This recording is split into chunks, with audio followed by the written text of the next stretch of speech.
VIT AP, as a part of VIT Group of Institutions, inherits 37 years of legacy in innovation and research in educational sector, is one of the most preferred destinations of education for students across the country.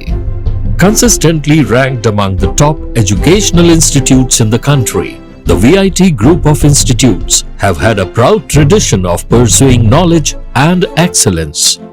A university that offers the best undergraduate, postgraduate and PhD programs in technology, science, arts, law, management and many more. A place where students' development of mind, body, heart and spirit is encouraged through learning, engaging, experimenting and leading. We welcome you to the VIT AP. Meet the tomorrow today. ICFI is the bridge between tomorrow and today. Bridge between aspirations and accomplishment. Bridge between I wish to I can. I will remove the gap. Welcome to the I. I am ICFI. Belief called I. I can fly above imagination. ICFI.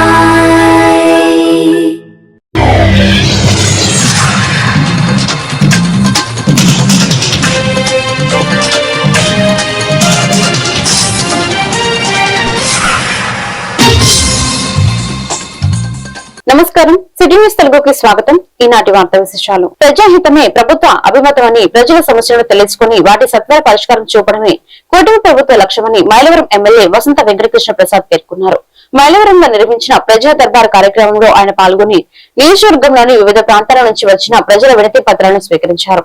ఈ సందర్భంగా రహదారులు, drainage, ఇళ్ల స్థలాలు, భూ సమస్యలు, housing తో పాటు revenue, విద్యుత్, తాగునీరు తదితర సమస్యలను ప్రజలు ఎమ్మెల్యే దృష్టికి తీసుకొచ్చారు. ఆయా సమస్యలను పరిశీలించిన ఎమ్మెల్యే సంబంధిత శాఖల అధికారులతో మాట్లాడి అర్జీలపై తక్షణమే స్పందించి నిర్ణీత గడువులో పరిష్కారానికి చర్యలు చేపట్టాలని ఆదేశించారు.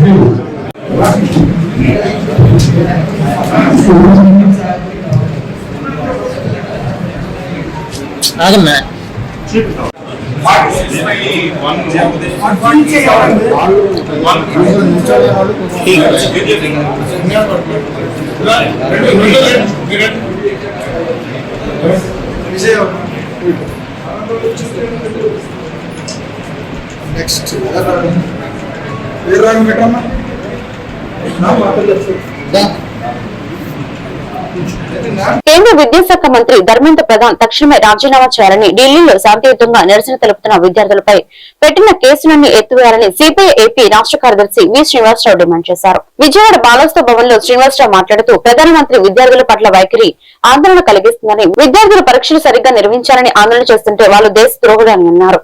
కేంద్ర విద్యాశాఖ మంత్రి ధర్మేంద్ర ప్రధాన్ రాజీనామా చేయకపోతే ఆగస్టు 1న వామపక్షాలు ఆందోళన కార్యక్రమం చేస్తామని, టీడీపీ, వైఎస్ఆర్సీపీ ప్రధాన పార్టీలు విద్యార్థులకు అండగా నిలబడాలని, భోగాపురం ఎయిర్పోర్ట్ లో యూజర్ ఛార్జెస్ కింద వెళ్లిన 2,000 రూపాయలు వసూలు చేయడం దారుణమన్నారు.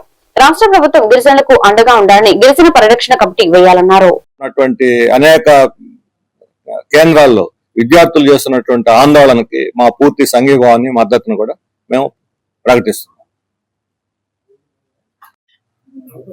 రోమ్ నగరం తగలబొడుతుంటే నీరో చక్రవర్తి ఫిడేలు వాయించుకున్నట్టుగా ఉంది మోడీ వ్యవహారం. దేశమంతా విద్యార్థి ఉద్యమాలతో అట్టుడుగుతూ ఉంటే దానికి కారకుడైనటువంటి ధర్మేంద్ర ప్రధాన్ పక్కన కూర్చోబెట్టుకుని రాజీనామా చేయించకుండా ఈ రోజు నీట్ పరీక్షల గురించి చర్చిస్తాము, లేకపోతే దాని మీద చర్యలు తీసుకుంటామని చెప్పడం అనేది భారతదేశ ప్రజలను అవమానించడం, దాన్ని అగౌరవపరచడం. తక్షణం ధర్మేంద్ర ప్రధాన్ రాజీనామా చేయించే ఏ మాటైనా ఆయన మాట్లాడాలి. ఆగస్టు 1వ తేదీ లోపు ఆంధ్రప్రదేశ్ కి భోగాపురం వస్తున్నట్టుగా ముఖ్యమంత్రి ప్రకటించారు. ఆ రోజు ధర్మేంద్ర ప్రధాన్ గాని రాజీనామా చేయకపోతే ఆ రోజు రాష్ట్రం అంతా కూడా మేము అన్ని పార్టీలు, సంస్థలు దీంట్లో అందరితో కూడా మాట్లాడి దీన్ని ఆ రోజు నిరసన తెలియజేస్తాము.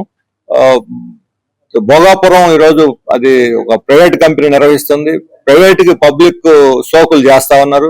కోట్ల రూపాయలు ప్రధానమంత్రి రాకతో ప్రతిసారి 300-400 కోట్లు అవుతున్నాయి. ఒక ప్రైవేట్ కంపెనీ యొక్క ఎయిర్పోర్ట్ కి ప్రభుత్వ ఖర్చుతో సోకులు చేయటం ఏంటని చెప్పి మేము అడుగుతా ఉన్నాం. ఈ రకంగా అది ఆల్రెడీ వాళ్ళు విమానం ఎక్కినా దిగినా యూజర్ ఛార్జీలు వసూలు చేస్తారు. అసలు కన్నా కొసరు ఎక్కువ అన్నట్టు 4,000 విమాన ఛార్జీ ఉంటే 2,000 యూజర్ ఛార్జీ లాగా తయారవుతూ ఉంటే ఇప్పుడు కనీసం మధ్యతరగతి ఉన్నత మధ్యతరగతి వాళ్ళకు కూడా అందుబాటులో లేకుండా ప్రయాణాలు, పైగా విశాఖ ప్రజలకు అసలు ఉపయోగం లేదు. దానివల్ల వాళ్ళు చాలా వ్యతిరేకిస్తున్నారు విశాఖ ఎయిర్పోర్ట్ ని తీసేయటం మీద. ఈ రకమైనటువంటి పద్ధతిలో ఏదో ప్రిస్టేజియస్ గా అన్ని సమస్యలను పక్కన పెట్టి దానికి పెద్దపేట వేయటం అనేది ఈ రాష్ట్ర ప్రయోజనాలకి తోడ్పడేది కాదు. అదే పక్కన భోగాపురం ఆనుకోని ఏజెన్సీలో ఈ రోజు యువత తిరుగుబాటు చేస్తా ఉంది. జియో నెంబర్ 3 కోసం 170 కోసం మేము పర్యవేక్షిస్తున్నామని చెబుతున్నారు తప్ప దానికి నిర్దిష్ట చర్యలు తీసుకోవట్లేదు. 170 మీద భూస్వాములు పెత్తందారులు కోర్టులో కేసు వేస్తే ప్రభుత్వం దాని మీద కౌంటర్ వేయదు. దాని మీద నిపుణులైన లాయర్లని సీనియర్ లాయర్స్ ని పెట్టదు. ఇక్కడ ప్రత్యేక టీం లేదు, సమీక్ష లేదు. మేము ప్రొటెక్ట్ చేస్తామంటే ఏ రకంగా ప్రొటెక్ట్ చేస్తారు? అందుకని తక్షణం ప్రభుత్వం దాన్ని కౌంటర్ వేసి మంచి లాయర్స్ ని పెట్టి దాని రోజువారీ. తన భర్త అత్తమామలను వెంటనే అరెస్ట్ చేసి తన 23 నెలల పాపను తనకు అప్పగించాలని వైద్యురాలు కిమిడి గాయత్రి ఉప ముఖ్యమంత్రి పవన్ కళ్యాణ్ కోరారు. విజయవాడ గాంధీనగర్ ప్రెస్ క్లబ్ లో ఏర్పాటు చేసిన విలేకరుల సమావేశంలో ఆమె మాట్లాడుతూ భర్త వివాహేతర సంబంధాలను ప్రశ్నించినందుకు తనను మానసికంగా వేధించారని ఆరోపించారు. విశాఖలోని అరిలోబ పోలీస్ స్టేషన్ లో ఫిర్యాదు చేసినా సరైన చర్యలు తీసుకోవడం లేదని ఆవేదన వ్యక్తం చేశారు. తన పాప భద్రతపై ఆందోళనగా ఉందని ప్రభుత్వం తక్షణమే స్పందించి బిడ్డను తనకు అప్పగించాలని కోరారు. ఈ కార్యక్రమంలో మహిళా సంఘాల నేతలు న్యాయవాది గంగా భవానీ, ప్రగతిశీల మహిళా సంఘం రాష్ట్ర కార్యదర్శి పి పద్మ తదితరులు పాల్గొన్నారు.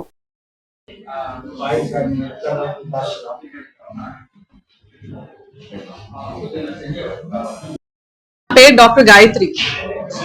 వెంకట్ సిద్ధార్థ్ అనే వ్యక్తిని 10 సంవత్సరాల ముందు పెళ్లి చేసుకున్నాం. మాకు 2 పిల్లలు, దృషిక, సంస్కృత, 2 కవలలు. వాళ్ళకి 23 నెలలు.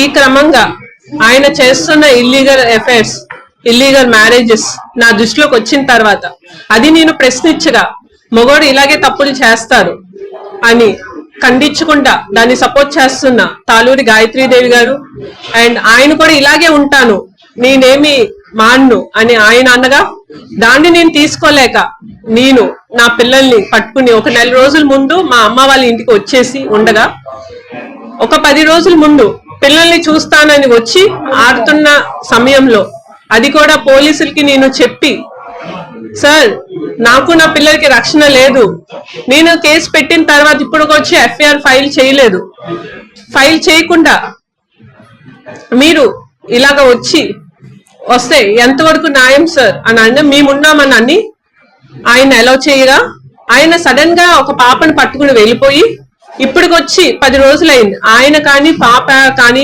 ఎలాంటి ఆచూక కానీ ఎలాంటివి లేవు. ఈ ప్రాసెస్ లో పాప ఎలా ఉంది, ఎక్కడుంది, ఏమైంది అని డిపార్ట్మెంట్ నేను ప్రశ్నిస్తుండగా మా అత్తగారు తాలూరి గాయత్రీదేవి ఎవరైతే రూరల్ వాటర్ సప్లై లో పనిచేస్తున్నారో ఆ డిపార్ట్మెంట్ లో ఆవిడ పోలీసులు కానివ్వండి, ఎవరైతే మాట్లాడుతున్న వాళ్ళతో కానివ్వండి, అందరితో బాబు నాకుతో మాట్లాడుతున్నారు, వాట్సాప్ కాల్ చేస్తున్నారు, పిల్లలు బాగానే సేఫ్ గా ఉన్నారని అంటున్నారు అని ఆవిడే సమాచారం పోలీస్ స్టేషన్ కి అందజేస్తున్నారు. ఇలాంటి ప్రాసెస్ లో కిడ్నాప్ కేసు ఇవన్నీ నమోదు అవుతే వాళ్ళ పైన ఎందుకు చర్యలు తీసుకోవట్లేదు? ఆవిడికి తెలుసు వాళ్ళ కొడుకు ఎక్కడున్నారో. ఆవిడతో మాట్లాడుతున్నప్పుడు ఆవిడ కూడా ఒక ఎక్యూజ్ అయినప్పుడు ఆవిడని ఎందుకు కస్టడీలోకి తీసుకుని వాళ్ళ కొడుకుని ఫైండ్ అవుట్ చేసి పాప ఎక్కడుందో తెలుసుకుని నాకెందుకు అప్పచెప్పలేకపోతున్నారు? సహజంగా నార్మల్ గా ఒక తండ్రి పాపం పట్టుకెళ్లారంటే అది కిడ్నాప్ కింద రాకపోవచ్చేమో, కానీ ఈ కేసులో మాత్రం పాపని బలవంతంగా పట్టుకుని వెళ్ళి నేను మా అమ్మ వాళ్ళ ఇంట్లో ఉండగా బలవంతంగా పట్టుకెళ్తాం. దాంతో పాటు ఆయనకున్న ఇల్లీగల్ అఫైర్స్, ఇల్లీగల్ అమ్మాయిలతో కనెక్షన్స్ ఉంటాం. ఇలాంటి ప్రాసెస్ లో నా పాప వాళ్ళ దగ్గర ఎంతవరకు సేఫ్? నేను ఇప్పుడు ఇన్ని కేసులు పెట్టి ఎఫ్ఐఆర్ చేసి ఇంత ప్రెస్ వరకు వస్తే ఈ కోపానికి పాపని ఏమన్నా చేయకుండా ఉంటారని గ్యారంటీ ఏంటి? ఎవరికి దాని బాధ్యతలు? కేవలం నేను డిపార్ట్మెంట్ ని, అనిత గారు మేడం ని అండ్ పవన్ కళ్యాణ్ ఒకటే కోరుకుంటున్నాను, నా పాప ఎక్కడుందో ఫైండ్ అవుట్ చేసి ఆవిడని వెంటనే కస్టడీలోకి తీసుకుని పాపని ఫైండ్ అవుట్ చేసి నాకు వెంటనే ఇప్పించాలని కోరుకుంటున్నాను. 23 నెలలు. పంచాయతీరాజ్ ఇంజనీరింగ్ శాఖ ESC పదవీకాలం జూలై నెలాఖరుతో ముగినున్న నేపథ్యంలో మరో 2 నెలల పొడిగింపు ఇవ్వద్దని ఆంధ్రప్రదేశ్ పంచాయతీరాజ్ డిప్లొమా ఇంజనీర్ సంఘం ప్రభుత్వాన్ని కోరింది. విజయవాడ ప్రెస్ క్లబ్ లో ఏర్పాటు చేసిన విలేకరుల సమావేశంలో సంఘం రాష్ట్ర ప్రధాన కార్యదర్శి కేసీహెచ్ మహంతి మాట్లాడుతూ గత 3 ఏళ్లుగా 10 నెలలుగా ఈఎన్సీ పనితీరు శాఖ అభివృద్ధికి అనుకూలంగా లేదని విమర్శించారు. శాఖలో సుమారు 2000 పోస్టులకు గాను దాదాపు 1000 పోస్టులకు ఖాళీగా ఉన్న భర్తీకి చర్యలు తీసుకోలేదని ఆరోపించారు. ఈఎన్సీకి పొడిగింపు ఇవ్వకుండా అర్హత సీనియారిటీ ఉన్న ఇతర చీఫ్ ఇంజనీర్లకు అవకాశం కల్పించాలని కోరారు. శాఖ సమస్యలు ఖాళీల భర్తీ పెండింగ్ పనులపై జూన్ 19న నిర్వహించిన ధర్నాలో ఇచ్చిన వినతి పత్రాన్ని ప్రభుత్వం దృష్టికి తీసుకువెళ్లలేదని ఆరోపించారు.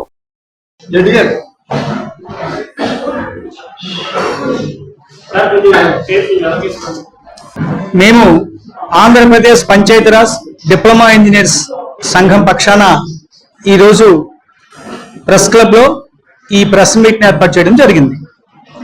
నా పేరు కేసీహెచ్ మహంతి. నేను state general secretary AP Panchayati Raj diploma engineers association. మా పంచాయతీరాజ్ ఇంజనీరింగ్ శాఖలో మాకు ఈ రోజు వరకు ఈఎన్సీ గారు ఎంత ఇంజనీరింగ్ చీఫ్ గా ఒక ఆయన ఉన్నారు. అతని పదవీ కాలం ఈ జూలై నెలాఖరుతో పూర్తవుతుంది. అతని పదవీ కాలం ఈ జూలై నెలాఖరుతో పూర్తవుతున్నప్పటికీ తనకున్నటువంటి కొంచెం ర్యాప్అవుట్ ని మెయింటైన్ చేసుకుని, లేకుంటే శాఖలో ఉన్నటువంటి కొంచెం ఇతరత్ర ఆధారాలను ఉపయోగించుకొని తన పదవీ కాలాన్ని ఫర్దర్ గా మరొక 2 ఏళ్ల పాటు పొడిగించుకోవడానికి ఆయన ప్రయత్నాలు చేస్తున్నారు. అయితే స్వతహాగా ఈఎన్సీ గారు ఎవరుంటే మీకేమిటి, ఆయన ఉంటే మీకు అభ్యంతరం ఏంటి అన్నటువంటి ప్రశ్న మీ నుంచి నాకు తలెత్తకుండా నేనే చెప్తున్నాను. ఓకే, ఒక శాఖలో, ఒక ఇంజనీరింగ్ శాఖలో ప్రధాన భూమిక అయినటువంటి ప్రధాన హెడ్ ఆఫ్ ది డిపార్ట్మెంట్ అయినటువంటి ఒక ఈఎన్సీ గారు, మరి ఈయన ప్రస్తుతం ఉన్నటువంటి ఈఎన్సీ గారు సుమారు 3 సంవత్సరాల 10 మాసాలు చేయడం జరిగింది. మరి 3 సంవత్సరాల 10 మాసాల కాలంలో ఎన్నో సమస్యల్ని మా శాఖలో టెస్ట్ వేసుకుని కూర్చున్నాయి. అనేక సమస్యలు. వాస్తవంగా ఈ రోజు శాఖలో దాదాపుగా 2000 పైచీలకు ఉండాల్సినటువంటి పోస్టులో సుమారు 50% పోస్టులు, అంటే ఒక 1000 వరకు పోస్టులు వేకెన్సీ ఉన్నాయి. మరి గతంలో అవి భర్తీ చేసి శాఖని బలోపేతం చేసే దిశగా ఏ రోజు ఆయన ఆలోచన చేసే పోకడ ఆయనకి లేదు, అభిప్రాయం ఆయనకి లేదు. కూడా పనిచేశాను డిపార్ట్మెంట్. అంటే గతం చూస్తేనండి పంచాయతీరాజ్ డిపార్ట్మెంట్ లో మీకు తెలుసు, ఈ ప్రభుత్వం రాకముందు ఇంకో ప్రభుత్వం ఉండేది. ఆ టైంలో కాంక్రీట్ రోడ్స్ వేసాం మేమంతా కూడా. మొత్తం భారతదేశంలోనే ప్రథమ స్థానంలో కాంక్రీట్ రోడ్స్ వేస్తే ఆ రోజు 450 మంది ఇంజనీర్లను విజిలెన్స్ కేసులు పెట్టి రోడ్లు బాగాలేదని చెప్పి సర్టిఫికెట్లు బలవంతంగా ఇప్పించి దాదాపు 2500 కోట్ల రూపాయలు బిల్స్ ఆపేసి చాలా ఇబ్బంది పెట్టారు. దానికి ఈయనే ఉండేవాడు అప్పుడు కూడా క్వాలిటీ కంట్రోల్. ఎందుకు చేశాడంటే అప్పుడున్న ప్రభుత్వం చెప్పినట్టు చేస్తే నాకు రేపు ఈఎన్సీ ఇస్తారని చెప్పి, ఈఎన్సీ కోసం అని చెప్పి మా ఇంజనీర్లందరినీ నానా బాధలు పెట్టాడు. మేము ఈ రోజు కూడా ఆ కేసుల నుండి బయటపడి మొన్న బయటపడ్డాం అందరం కూడా. ఏంటంటే రోడ్లు బాగుంటే కూడా బాగలేదని సర్టిఫికెట్లు ఇచ్చారు. ఎందుకు ఇచ్చారో మీకు అందరికీ తెలుసు. ఏంటంటే పాత టీడీపీ వాళ్ళు ఎవరో ఎగ్జిక్యూట్ చేశారు కాబట్టి ఆ రోడ్స్ వాళ్ళకి బిల్లులు ఇవ్వకూడదు అనే ఉద్దేశంతో, సరే ఆ ఉద్దేశం వాళ్ళకు ఉండొచ్చు, అది వేరే సంగతి రాజకీయంగా. దానికి ఇంజనీర్లందరినీ ఇరికిచ్చారండి. మా డిపార్ట్మెంట్ లో నువ్వు క్వాలిటీ కంట్రోల్ గా ఇన్ఛార్జ్ గా ఉండి వాస్తవాలు చెప్పాల్సింది పోనిచ్చి నీ ఎక్స్టెన్షన్ కోసము, గవర్నమెంట్ లో నీ ప్రాపకం కోసము 450 మంది ఇంజనీర్లను నువ్వు ఇరికిచ్చావు. నీ చరిత్ర అది.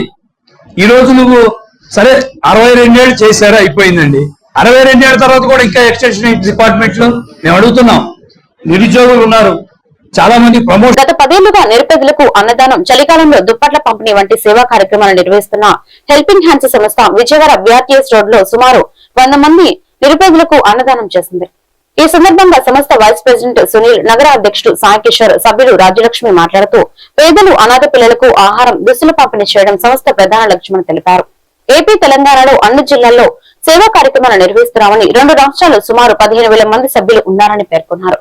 సభ్యుల పుట్టినరోజులు, వివాహ వార్షికోత్సవాల సందర్భంగా అన్నదానం నిర్వహిస్తున్నామని తెలిపారు. ఆకలితో ఉన్నవారికి అన్నం పెట్టడమే తమ సంస్థ ప్రధాన ఉద్దేశమని తెలిపారు. ఈ కార్యక్రమంలో హెల్పింగ్ హ్యాండ్స్ సభ్యులు తదితరులు పాల్గొన్నారు. లైవ్ ఎందులోంచి పెట్టాలి, ఆయన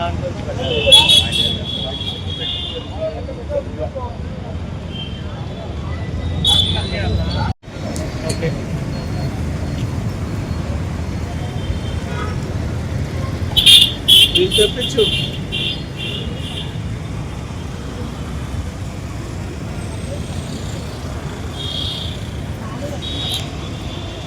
సరే చూడరా కొంచెం.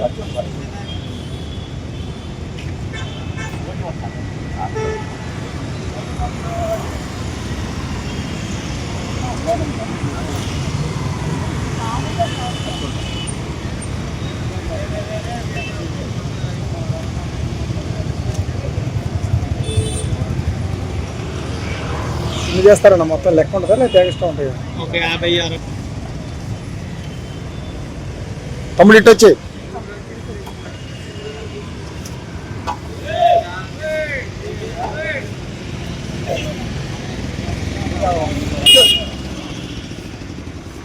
లైన్ లో చాలదు.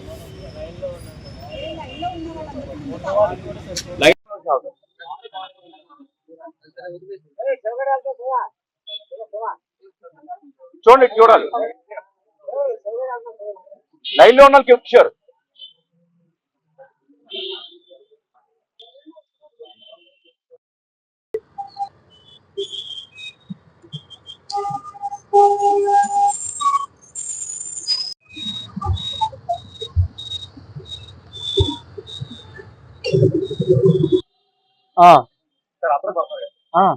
నమస్తే అండి, నా పేరు నాగూర్ అండి. హెల్పింగ్ రాష్ట్ర ఉపాధ్యక్షుడు అండి. ఇది 2015 స్టార్ట్ చేశామండి. చలికాలం దుప్పట్ల పంపిణీ, అనాథాలకి ఫుడ్ పంపిణీ, రక్తదానాలు, ఓల్డేజ్ హోమ్ మొత్తం జాయిన్ చేయడాలు, అదే సమస్యల మీద పోరాటం ఇవన్నీ చేస్తూ ఉంటాం. మా వ్యవస్థ కూడా మరీ త్వరగా చేస్తున్నారు. ఆయన ఈ రోజు రాలేదు. ఆయన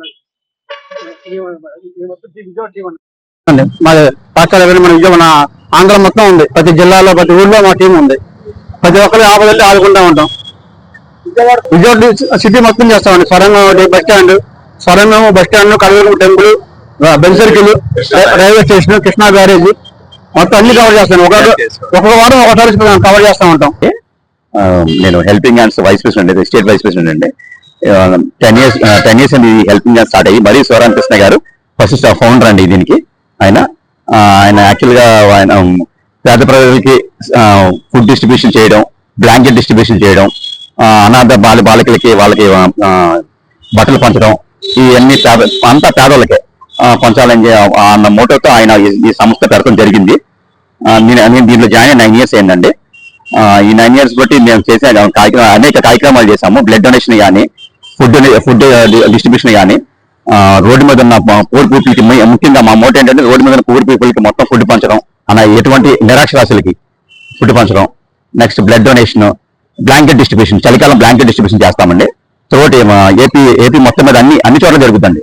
త్రూఅవుట్ ఏపీ, తెలంగాణ కలుపుకొని మా టీం కనీసం ఒక 50,000 మెంబర్స్ అయ్యారు. ప్రతి జిల్లాలో, ప్రతి పల్లెటూరులో కూడా ఉన్నారండి. ఇప్పుడు మా దాంట్లో ఇది main helping hands main motto ఏంటంటే ఆకలితో ఉన్న ప్రజలకి ఆకలి తీరుద్దాం అన్నట్టు, లేదా వృద్ధాశ్రమంలో ఉన్నా కానీ ముసలి వాళ్ళకి ఎవరు వాళ్ళు ఆదుకోలేని పరిస్థితిలో ఉన్నా ఆకలి తీర్చుదాం అన్న ఉద్దేశంతో అనే ఒక మోటోతో ఈ హెల్పింగ్ హ్యాండ్ సంస్థని స్థాపించడం జరిగింది. నేను వచ్చి కూడా ఒక 3 years అయింది. ఇక్కడ మెయిన్లీ మా యొక్క ఇప్పుడు ఎవరిని మన స్పాన్సర్లు అడిగేది లేదు. మాలో మేము స్వచ్ఛందంగా వాళ్ళ పుట్టినరోజులు కానీ, జ్ఞాపకార్థాలతో, లేదా వాళ్ళ ఈ ఏదైతే ఉందో ఫ్యామిలీ బర్త్డేస్ కానీ, మ్యారేజ్ డేస్ కానీ, అకేషన్స్ పరంగా వాళ్ళ ఓన్ గా వచ్చి స్పాన్సర్లు ఇచ్చి ఈ హెల్పింగ్ హ్యాండ్స్ ఆకలితో ఉన్న వాళ్ళకి రెక్కాడితే డొక్కాడని వాళ్ళ పేద ప్రజలకి అండి.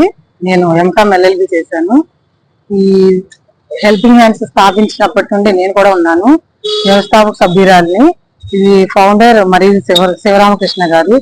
ఫస్ట్ తను కాలేజ్ డేస్ నుండి ఎస్ఎఫ్ఐ లీడర్ గా ఉంది.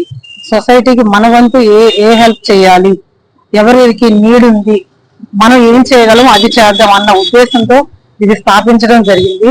అలాగే స్థాపించిన కాడ నుండి కూడా ఆకలితో ఉన్న వారికి ఆకలి తీర్చడం, అలాగే ఆపదలో ఉన్న వారికి ఆ ఆపద నుండి బయటకు వేయడం, అలాగే ఏదన్నా వేరే ఏదైనా ప్రాబ్లం వచ్చినా కూడా ఆ ప్రాబ్లం కి అండగా నిలబడటం, దానికి సొల్యూషన్ చెప్పడం, ఇట్లాగా ప్రతి దానిలోనూ కూడా ఉంటూ మన వంతు సహాయం సొసైటీకి మనం చెయ్యాలి, మనదంటే ఒక ముద్ర వేసుకోవాలని నందిగమ పట్టణంలోని మెయిన్ బజార్ లో సబ్ రిజిస్టర్ కార్యాలయం వద్ద దస్తావేజు లేఖల వృత్తి పరిరక్షణ సమితి ఆధ్వర్యంలో గత కొన్ని రోజులుగా నిర్వహిస్తున్న సమ్మెకు మాజీ శాసనసభ్యులు డాక్టర్ మొండితోక జగన్మోహన్ రావు సంఘీభావం తెలిపారు. ఈ సందర్భంగా ఆయన మాట్లాడుతూ కూటమి ప్రభుత్వం మెడికల్ కాలేజీలు పోర్టలను పీపీపీ విధానంలో ప్రైవేట్ పరం చేయడానికి సన్నాహాలు చేస్తుంటే రిజిస్ట్రేషన్ కార్యాలయంలో కూడా పీపీపీ విధానం అమలు చేసేందుకు కుట్రలు చేస్తుందన్నారు. ప్రభుత్వం జీవోను రద్దు చేయకపోతే వైఎస్ఆర్ కాంగ్రెస్ పార్టీ ఆధ్వర్యంలో పోరాడతామని, శాసనమండలిలో కూడా ప్రభుత్వాన్ని ప్రశ్నిస్తామని, దస్తావేజు లేఖలకు వారి సహాయకులకు అండగా నిలుస్తామని హామీ ఇచ్చారు. వీళ్ళకి మీరేంటి చూపించబోతున్నారు? అసలు వ్యవస్థ ఆశ్చర్యకరంగా ఉంది. 260 పైచీలుకున్నటువంటి సబ్ రిజిస్టర్ ఆఫీసులకి మీరు జిల్లా కోర్టు పెడితే అసలు దేని మీద పని చేస్తారనేది ఇంతవరకు ఎవరికన్నా చెప్పారు? వీళ్ళంతా గోల్ చేస్తారు కదా, పిలిచి మాట్లాడాలి కదా. మీరు మేము అట్లా చేయబోతున్నాం ఇది మీకు వచ్చింది ఏమి లేదని. వీళ్ళది ఖచ్చితంగా వీళ్ళ యొక్క జీవనోపాధికి ప్రభుత్వమే బాధ్యత వహించాలా. ఏం జరిగినా సరే ఇప్పటివరకు వీళ్ళు ప్రభుత్వం మీద ఆధారపడలేదు కదా, వీళ్ళ మీద కంప్లైంట్ కూడా లేదు కదా. మీరు టెక్నికల్గా చేద్దాం అనుకున్నారు, చేయండి. చేసేటప్పుడు వీళ్ళ పుట్టవైపు కూడా చూడండి, కొంచెం మానవతా చూడాల్సిందే. ఖచ్చితంగా దీని మీద ప్రభుత్వం స్పందించాలా, స్పష్టత ఇవ్వాల్సిందే. ఇలా 5 లక్షల మందిని మీరు ఏం చేయబోతున్నారో అనేది స్పష్టత ఇవ్వాల్సిందే. ఎందుకంటే ఇప్పటివరకు వెళ్ళిపోయిన కంప్లైంట్ లేవు కదా. వాళ్ళకున్న ఇబ్బందులు వాళ్ళు మాట్లాడతారు మీతో. అందుకే మాతో చాలా మాట్లాడారు. ఇవన్నీ మేము మాట్లాడదలుచుకోలే. ఒకటే 5 లక్షల మందిని మీరు ఏం చేస్తారు, 26 సెంటర్లను బట్టి అసలు ఈ సిస్టమ్ ఎట్లా స్ట్రీమ్లైన్ చేస్తారు. ఈ స్ట్రీమ్లైన్ చేసేటప్పుడు ఇంతమంది ఇంత వయసులో 2 సంవత్సరాలుగా దీని మీద ఆధారపడి ఉండడం వల్ల పరిస్థితి ఏంటి, ఇది ఖచ్చితంగా ఆలోచించాలా. నాకేమర్థమైందంటే ఇది పిచ్చి పనులు చేసే ప్రభుత్వమే అర్థమైంది. ఈ పీపీపీ ఏ క్షణాన దెయ్యంలో పట్టుకుందో చంద్రబాబు నాయుడు గారిని. మెడికల్ కాలేజీలో పీపీపీ అంటాడు, పబ్లిక్కి సంబంధించిన డెవలప్మెంట్ పీపీపీ అంటాడు, ఇవాళ రిజిస్టర్ ఆఫీసులో కూడా పీపీపీ అంటాడు. ఇంక రేపు పొద్దున ఏమంటారు? ఖచ్చితంగా ప్రభుత్వం స్పందించాలని గట్టిగా డిమాండ్ చేస్తాం. అంగన్వాడీ కార్యకర్తలకు కూడా తల్లికి వందనం పథకం నిధులు మంజూరు చేయడం అంగన్వాడీ కార్యకర్తలు హర్షం వ్యక్తం చేశారు. ఈ సందర్భంగా గుడివాడ ఎమ్మెల్యే వెనిగళ్ల రాముని కలిసి ధన్యవాదాలు తెలిపారు. అనంతరం తమ సమస్యలను ఎమ్మెల్యే దృష్టికి తీసుకెళ్లి కనీస వేతనాలు అమలు చేసేలా చర్యలు తీసుకోవాలని కోరారు. రాష్ట్ర ఆర్థిక శాఖ పరిస్థితులు మెరుగుపడిన తర్వాత అంగన్వాడీ సోదరీమణులు సమస్యలను పరిష్కరించేందుకు చర్యలు తీసుకుంటామని ఎమ్మెల్యే వెనిగళ్ల రాము తెలిపారు. మంచి మనసున్న ముఖ్యమంత్రి చంద్రబాబు అర్హులైన ప్రతి ఒక్కరికి ప్రభుత్వ పథకాలు అందేలా చర్యలు తీసుకుంటున్నారని అన్నారు. ఇంట్లో ఎంతమంది పిల్లలు ఉన్నా తల్లికి వందనం పథకం ద్వారా లబ్ధి చేకూర్చేలా ప్రభుత్వం చర్యలు తీసుకుంటుందని తెలిపారు.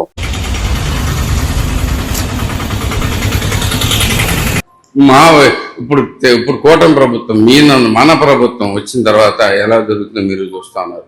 మొత్తం మీద 62 లక్షల మందికి, ఇంకా అంటే 5 లక్షల ఎక్కువ మందికి తల్లికి వందనం ఇవ్వడం జరుగుతుంది.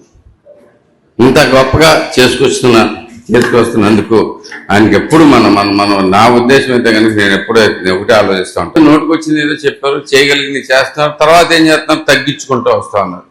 పథకం అనౌన్స్ చేస్తారు, పథకాల నుంచి ఖర్చు తగ్గించుకుంటాను. ఎందుకంటే మనకు వచ్చే ఇన్కమ్ ఎంత ఉంది దాన్ని బట్టి మనం ఎవరైనా ఇవ్వలేనప్పుడు ఏం చేస్తారు. తల్లికి వందనం అనేది అమలైంది. కానీ కూటమి ప్రభుత్వం ఏర్పడిన తర్వాత ఏదైతే వాగ్దానం చేశారో కుటుంబంలో ఉన్న ప్రతి పిల్లవాడికి కూడా తల్లికి వందనం అమలు చేస్తారని చెప్పేసి ఆ వాగ్దానాన్ని ఈ రోజు నెరవేర్చుకున్నారు అంగన్వాడీల పట్ల.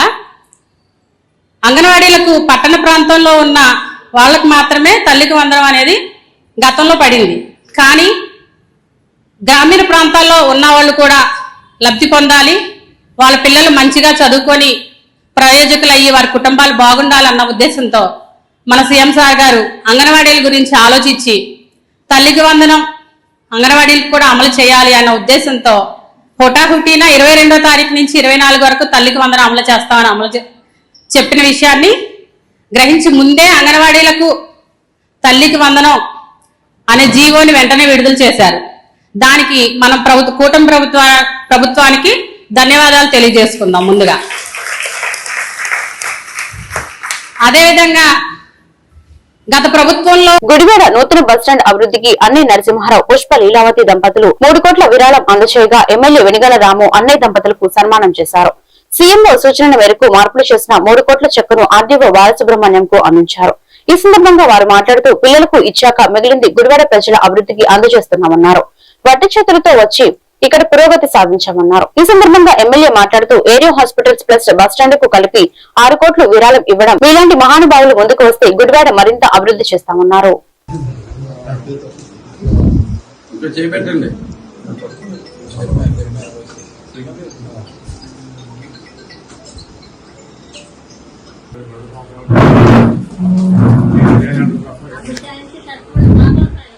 కాదని మీరు చేసుకున్నా మీరు మామూలుగా నేనంటే ఎమ్మెల్యే అన్నయ్యా మీరు ఏమి లేకుండా చేస్తున్నారు.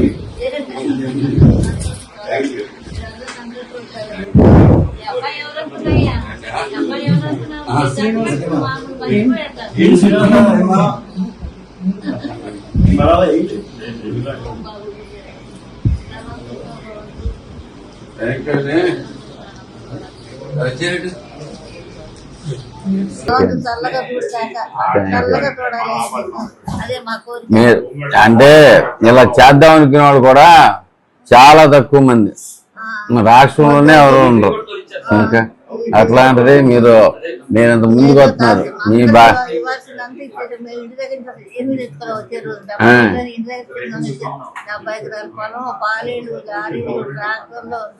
ఏ ఊరు నుంచి?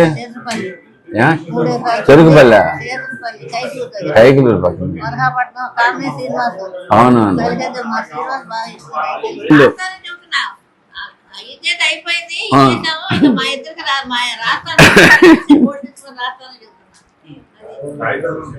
సంతోష పెట్టినందుకు గుడివాడ ఎమ్మెల్యే గారికి, గుడివాడ నాయకులకి, అందరికీ, పెద్దలందరికీ నా హృదయపూర్వక నమస్కారాలు. నేను గుడివాడ వచ్చిన కాడి నుంచి గుడివాడలో నా పేరు బాలాజీ అని అంటారు తప్ప అన్ని నరసింహరావు అనేవాళ్ళు ఎవరు లేరు అసలు. 1969లో రామారావుతో ఓపెన్ చేయించాం. అది 69 రామారావు, సావిత్రి, కైకాల సత్యం గారు, ఎలక్ట్రిక్ సలపల్లి రాజా గారు, ఈ నలుగురితో ఆ రోజున ఓపెన్ చేయించాం. ఓపెన్ చేయించేది చాలా విశేషం. ఏమైనా ఇప్పటి వరకు నేను సుఖంగా అన్ని కార్యక్రమాలు చేసుకుంటా చాలా ఎవరితోనూ గొడవలు లేకుండా గుడివాడ మొత్తంలో నేను ఎవరికి తగాలా కానీ, ఎవరితో మాట అనిపించుకోవడం కానీ, ఎవరికైనా తప్పు చేసి అనిపించుకోలేదని అనుకుంటున్నాను. నా మనస్ఫూర్తిగా నేను అందరికీ నా చేతనైనంత వరకు అందరికీ మేలు చేస్తా. అందరూ వచ్చినందుకు అందరికీ ధన్యవాదాలు.